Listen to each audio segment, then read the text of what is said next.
Yaşam değil yaşama onsuz, var hasretim kederim sonsuz. Yaşam değil yaşama onsuz, arkamda hayallerim onu düşünür.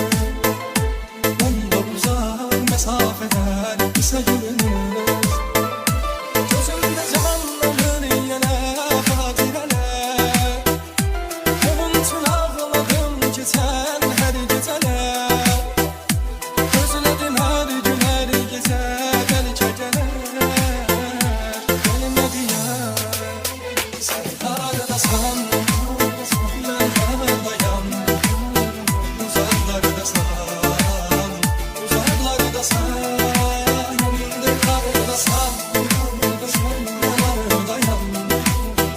Uzaklardasan, uzaklardasan.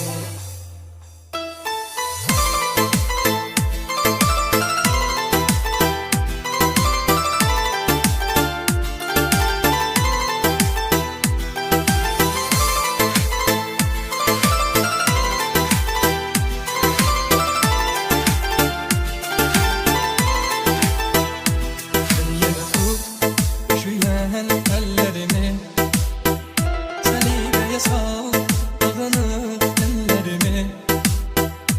Gel yine tut üşüyen ellerimi Selibeye sal, dağınık ellerimi. İki dünya olsa da bir seni seveceğim.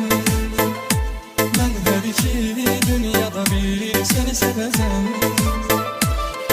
Zamansız ayrılık verir zulüm, Tanrı yaşatmasın bana sensiz ölüm.